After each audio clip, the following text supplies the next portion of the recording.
Welcome back to another episode. In this episode, I want to talk to you about what you need to do if you're constantly applying for jobs and not getting interviews.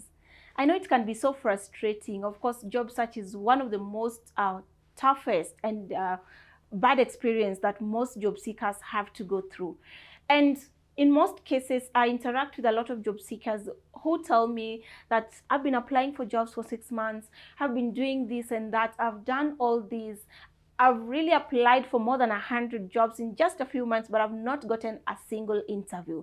So of course, there are so many factors that can lead to that. And of course, we need to understand that some of them can be the market forces, but some of them can be factors that are within your control. And that is what we want to talk about, just the factors that are within your control that you need to tweak or just change a few things and expect better results on your job search going forward. So welcome back to my channel. If you're here for the first time, my name is Nelly, and in this channel I share content on job search strategy, career growth and development topics with an aim to help you build a rewarding and fulfilling careers. So just before we go, just take a moment to click that subscribe button. And if you're a returning viewer, I'm happy to have you back, and ensure you subscribe, share this content with your friends within your network so that we build this community where we are all about learning and making ourselves better for those fulfilling and rewarding careers that we so desire.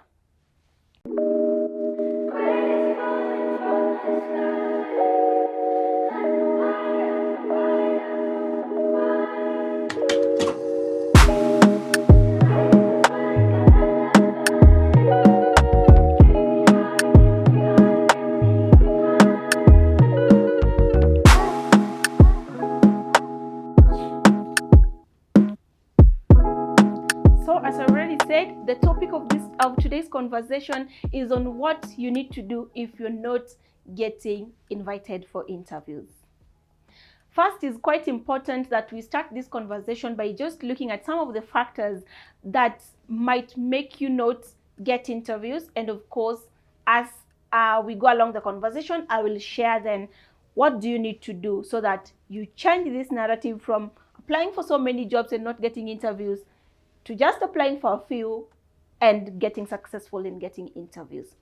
So some of the factors that can make you not get invited for an interview, even if you have a very good resume, is if you're underqualified for the job. And I always tell candidates that I'm not saying that you need to apply for jobs where you're 100% qualified, but at least where you are 60 to 80% qualified, because ideally most of the things or most of the skills required for the job can be learned on the job if you have the right attitude and you're willing to learn. So being underqualified for the job is a very big determinant on why you could, maybe you're not being invited for the interviews. The point number two, or the second reason that you may not be getting interviews, is when you're overqualified. You know, overqualification is also an aspect that may make you not get invited for an interview. And sometimes you may wonder, oh, I think an employer will get someone who is overqualified because, you know, I have much experience, I'm coming to hit the ground running, I'm not going to be trained, which is a good thing. But there's a way an employer may be skeptical about hiring you in a job where you're overqualified for. The reason is, if you're overqualified, you automatically pose competition, and the employer will actually be thinking that you're a candidate that can be easily pushed by competitors. And also, if you're overqualified, there are questions around the longevity, or rather how long you're going to stay in that company. And because employers really invest a lot in building your skills as a person and trusting you with a lot of confidential information about the business, honestly, the truth is that they want somebody who will stay in that job for a long time. So those are some of the considerations that an employer may have if you're overqualified for the job. They may begin to feel a bit ishish about it, and that is a reason that can make you not get invited for an interview. Another reason is actually the resume or your CV, and if it has a lot of, I would summarize that this point as maybe the resume mistakes. If your CV has a lot of grammatical errors, spelling mistakes, not aligned to the job description, somebody will be asking themselves if this candidate could not even take time to just do a proper application by ensuring that they check the spelling mistakes in their CV or in their resume, then what will convince me that this person will actually do our job? So you need to really also look in that area of just ensuring that your resume is in a good condition, well aligned to the job description, and actually gives a true reflection, or is a true reflection of what the employer is looking for the particular job you're applying to. So the next point that may make you not get invited for an interview is when you lack the experience required for the job.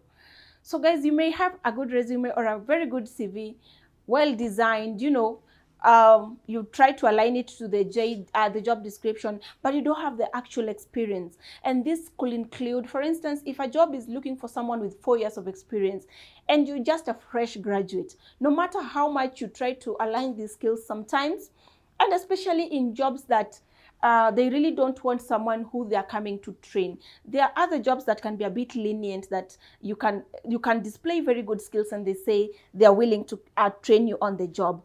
But especially those jobs in quite fast-paced environment that there's really no time to train a new candidate sometimes. If they're looking for 4 years of experience and you don't have experience at all, then now that is misalignment in terms of experience.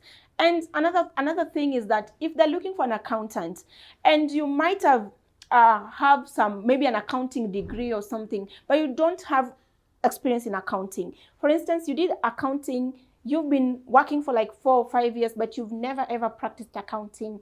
It may be hard sometimes, especially if it's a setup where they're not willing to train someone. So those are the things that can make you fail to get an interview, especially as far as experience is concerned. Another example, when it comes to experience, if they're looking for industry-specific experience, let's say they're looking for someone in the manufacturing industry and you don't have experience in that industry, it might also make you not get shortlisted or invited for an interview. The next factor is your social media profile. This might sound funny, this might sound shocking, but that is the truth. Depending on the type of job you're applying for, the information and the content that you put out on your social media is really, really important and will be a great determinant. So what is it that you're posting in your social media? Does it display what you want employers to know you for? Most times, sometimes in the recruitment or even shortlisting, or even after interviews, but of course, because for this video we are talking what happens before the interview, they may use your social media profile as an aspect to consider in the shortlisting. So let's say if they check out your social media and they find that the content that you're posting is not something that aligns with their culture, what they believe in, their values, or even their mission as an organization, then your social media can work against you in that instance. Another thing that can make you not get invited is the current use of AI, tools like AI, the applicant tracking system, that is the ATS, that is used to filter CVs or resumes for applications. So what AI typically does is that it helps employers, or it helps recruiters in shortlisting, and it is actually fed with exactly what the recruiter or the employer is looking for. So unfortunately, if AI is not able to pick, or if the applicant tracking systems is not able to pick what it is looking for in your CV and rate you at a particular percentage, then you stand to be disadvantaged. So I'll just, as I give you how to, of course, what you need to do, I'll just talk a bit on how you can also tailor your CV. And I'd also done a video just on how you can tailor your CV to match the expectations or the requirements of AI or applicant tracking systems that is actually used currently by most employers and recruiters during the shortlisting period. The next thing that can make you not get invited is a gap in your resume. I've done videos talking about gaps. I'll also just leave the link to that video in the description. But in that video, I'd actually talked about how you can talk about gaps so nicely and so well in your CV that it will not disadvantage you. Sometimes, and it's quite unfortunate that these gaps in employment are still really not received well in the job market, because naturally, I think when people see gaps, they actually try to think of why did you leave your previous employment? what really happened. So it makes really gaps still come out to be negative. But the good thing is that we've had this conversation. I've even shared a video, like I said, that I've spoken about gaps and just how you can make these gaps work for you, how you can articulate it so well in your CV, and how you can turn what you're doing during that time when you're in an employment gap to an experience that the employer can relate with, and talk about it in your CV as well. And the last point for this part, guys, why you may fail to get invited for an interview is mismatch or lack of the required academic qualifications. I think yesterday, a few days ago, I did a post on my LinkedIn on preference of academic qualifications over experience. Of course, from where I sit, academic qualification is quite important. Education is quite important. But again, I think we are moving into a space where there will be more consideration of skills over academic qualifications. I know most people, and I remember when I was just checking through that, the comments in that conversation, how people were just sharing their experiences, how they've missed out opportunities because they were not meeting the minimum academic requirement. You see job adverts put out, and an employer is looking for maybe a diploma as the minimum or a degree as the minimum. So in that instance where an employer is very specific about the minimum academic qualifications, there are higher chances that if you don't meet that academic qualification, then you may not get it to the shortlist. So with that understanding of some of the reasons why you may miss to get shortlisted or invited for an interview, it's now the time that now I want to share with you then what can you do. Of course, those factors, some of these ones you've had are factors that are beyond your control, and maybe factors that are determined by maybe the market trends and the market situation. So what is within your control is what we want to discuss, just to help you. What is it that you can do to increase your chances of getting invited for an interview? My number one tip is to get alternative ways of getting noticed. Interviews or job applications are competitive. The other time I was reading an article that was saying that for big companies, one application could even attract up to 1,000. One job advert could even attract up to 1,000 applications. For average companies, one job advert could attract up to 200 applications. So imagine 200 or even 1,000, and they're only looking for one person. That basically means they're only going to shortlist like 6, 8. If they're looking for one person, just shortlist maybe less than 10. So what is it that you're going to do to stand out? So that's why my number one tip is to seek alternative ways to get noticed. Some of the alternative ways that I recommend to get noticed is in terms of branding yourself, especially in your social medias, in a way that you'll want employers to see you. So one of the most social media platforms that I've really found very powerful, of course I'm saying it's powerful, I'm not saying the others are bad, it's powerful when it comes to the context we are having this conversation, which is job search, is LinkedIn. And why LinkedIn is good is because this is increasingly becoming the leading platform that employers are using to look out for candidates.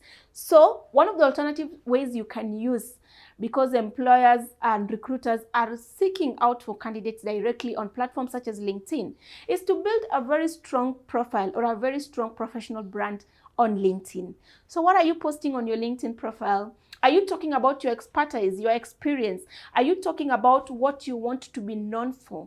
Are you talking about what you want, what is attractive about you as a professional? So you need to think of branding yourself so well digitally, so that when employers look for people in that line, let's say if you're an accountant, and if they just go in and look for an accountant, you come up, your profile actually just pop up as number one in the LinkedIn search button when employers are looking. So that will be my recommendation. That will be my number one way of seeking alternative ways to stand out. And when applying for the job, one of the alternative ways to stand out, maybe living apart from maybe using your social medias platform as a tool to help you stand out, is making an application that stands out. Let me give you an example of how you can make an application that stands out. Let's say if you're applying for a brand manager job, or let me say a brand and digital marketing manager job. So instead of just sending a normal resume that just summarizes your experience, your achievements, come up with your own profile and share a link of your portfolio. So a portfolio basically leads an employer or a recruiter to the previous works that you've done. Really, everyone wants to work with somebody who has a track record of something that they've done. I think even you, when you go to a photographer, or even if you're looking for a makeup artist, now that is me, I'll ask them, okay, now can you maybe share with me your social media platform? I'll go to their TikTok, see what they've done, I'll check out their Facebook and see what makeup work they've done. And even you, I know even if you're looking for a salonist, for example, you want to see which type of hairstyle has he or she done. So we always want to see the track record of what people have done. So instead of just sending a normal cover letter and a CV, if you're applying for maybe a brand and digital marketing job, can you share a portfolio? Can you even share a short video just explaining what you've done? So those are the alternative ways that actually makes you stand out and actually makes you impress. And another way also that will make you stand out is how your resume looks like. Guys, you may be the most experienced, but how you present or how your resume presents you just turns somebody off. Does it have mistakes? Like we talked about resume mistakes. Does it have scary colors? You're using the reds, you're using the pinks. And of course, guys, we've also done a video on just how to have an excellent resume. I had interviewed a CV and a resume expert, which really just gave us quite important insights. I'll also link that video. You can get to watch it. So back to my point for resume. How does your job application documents look like? That is your resume, your cover letters. How do they look like? How do you send in your email? Most nowadays, even applications are very specific. They tell you apply with the subject, maybe marketing and digital marketing specialist. You don't put that subject on the application as told. You're told include your current salary or include your expected salary. I don't like asking candidates for their current salaries. Include your expected salary. You don't include that. You miss out on the important information for application. So look for those alternative ways that will automatically make you stand out. Following application instructions, ensuring your social media, you're using your social media to brand yourself strongly, having your resume just elegantly standing out to be quickly notified among the thousands of applications. That is an important way to just help you get noticed and get shortlisted for an interview. The next tip that I will recommend, guys, is to try to reach out to the hiring managers directly or the recruiters directly. So if you've applied for a job and the social media or LinkedIn, a platform such as LinkedIn nowadays really help us to just know which company is this, who is in this company, and who could be hiring for this job. If you're applying for a job, let's say for our HR officer for XYZ company, you go to LinkedIn, you get maybe the head of HR, you get maybe so and so. You'll automatically know that this job reports to this person. So you can try to reach out to them directly on such platforms. And with a caveat, of course, on this one, please don't bother people when you're reaching out to them. So when you're reaching out to them, remember you're still reaching out to sell yourself. So in this instance, you still need to just tell them, dear so and so, I applied for this job that I saw you posted or that was posted in your website. I am just reaching out to further emphasize how my experience and qualifications aligns to this role. This is what I have done. Just mention your experience, your skills, and I would appreciate if you'll take a chance to look at my CV and be even happy if you invite me for an interview to have a conversation. Just the normal way I say, reaching out to people on LinkedIn professionally. I've used that previously when many years back when I was looking for a job, and it honestly worked out for me. I think what the recruiter did when I reached out to them, they automatically checked my profile and they saw even whatever I was posting on my LinkedIn was aligned to what I actually said I was. And I was invited for that interview. So that had worked out for me, and I believe it's a technique that can work. Apart from LinkedIn, there are other platforms, depending on the jobs that you're applying for. There are people who are applying for jobs, maybe jobs in the art industry. You're a content creator, you're applying for a job. You're a videographer, you're applying for a job. Look for the right platform where you're where the hiring manager could be. Maybe you're applying, you're a creative, you're applying for jobs. Reach out to them maybe on Instagram, and you have the work that you've done. They can actually check your profile and see. Reach out to them on Facebook, whatever platform where your potential employer is. It must not necessarily be LinkedIn. I hope you guys get what I mean. It must not necessarily be LinkedIn. So reaching out directly to hiring managers is a great way to just help you stand out and get invited for interviews. The next point, guys, and my next top secret here is to find out the employer's problem. So if you're being hired, what problem is the employer trying to fix? Or rather, what problem is the employer trying to solve if your position is filled? If they'll fill that position, what problem will it solve by filling your position? So once you get to understand that problem, then when you're tailoring your applications, you tailor it in a way that it looks like you're bringing a solution. So let me give an example of maybe a recruiter. If you're applying for a job as a recruiter, you obviously know that maybe this company is looking for somebody who can help them fill roles faster. This company is not considering using recruitment agencies, maybe because it's the company can't afford, or this company just want to have an in-house recruiter to help them build a talent pool consistently. So you already know the problem that your role is coming in to fill. So then you can tailor your applications by listing how, by hiring me, I'll be able to help you solve this problem. I'll ensure that your roles are filled within time, the recruitment timeline is reduced. I'll ensure that you build a quality talent, or rather quality candidate pool, by ensuring that I maybe constantly reach out, or rather maybe constantly conduct interviews, just to ensure that you build a very ready quality talent pool.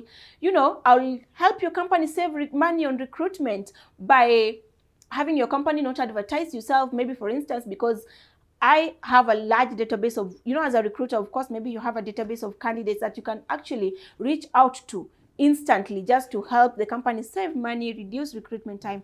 So you see, in your application, you're already providing solutions. So look for one problem, whatever job it is that you're applying for. I always tell people that the moment an employer goes outside to fill a role, there's a problem, and you are the solution that they're looking for. So that's why even if you're selling yourself as a solution. And it is because of the solution that you bring that you're actually worth what you're being paid. A conversation for another day. So look out for the problem that the employer is trying to solve, and bring in your application with the solutions that the employer is seeking. So the next thing that you need to consider, or the next tip that I would like to give you guys, is to check on how you answer the knockout questions. So if you're wondering what are knockout questions, these are questions like, for instance, if you're applying for a job, you see maybe somewhere they ask you, do you have 7 years of experience maybe in this industry? Do you have 10 years experience in this industry? I think most candidates take these questions as just normal, because knockout questions are questions that are used especially to filter, to just do a first level filter. While doing shortlisting. Another knockout question will be, what is your expected salary? So let's say if maybe the recruiter was, or even the employer was hiring with $750, for example, and you said maybe $1,000, maybe more than that. That's a knockout question. Another knockout question will be, maybe how many years do you have, for instance, in recruitment? How many years do you have in accounting? I know you guys have seen those questions. So these knockout questions, it's quite critical that you get it right when answering these knockout questions. So it all goes back to just getting to understand the job.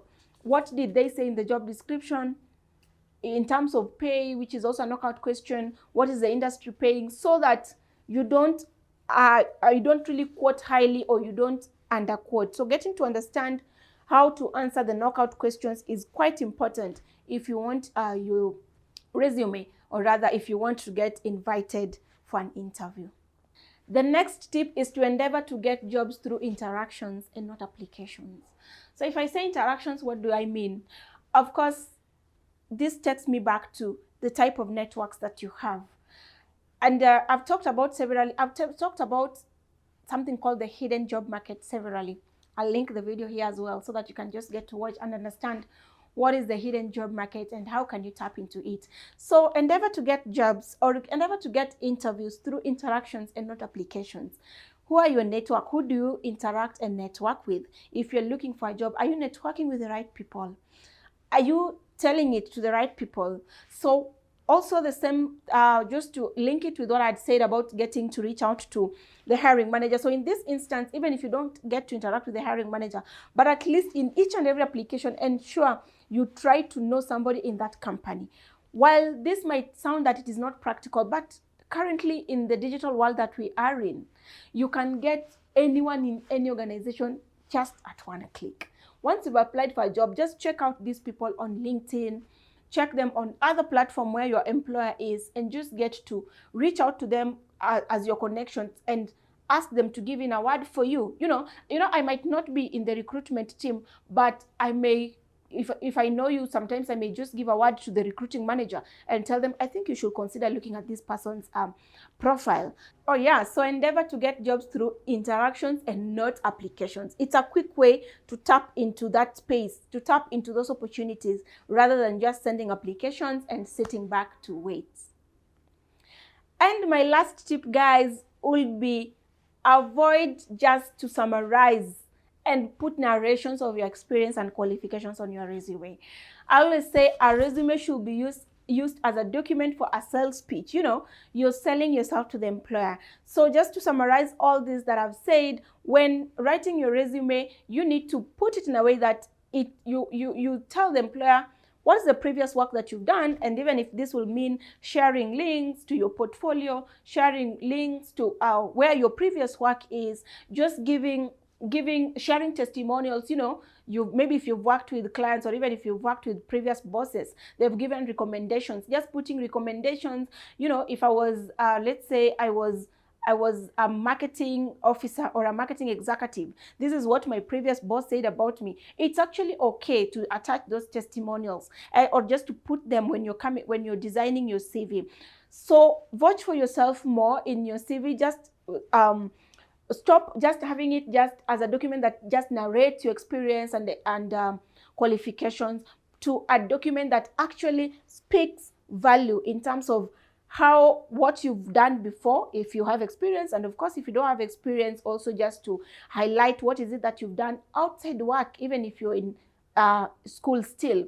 And also share your testimonials. You can share your testimonials, the reviews that you've gotten in the jobs that you've done, feedback from your clients if you've worked with clients previously, just to let it stand out and speak of your previous experience, and to be solution oriented in terms of the solution that you're coming to provide to the employer. All right, so thank you guys. That's what I had for you, just these pointers that you need to consider. If you're not invited for an interview, I believe there's always a need to go an extra mile.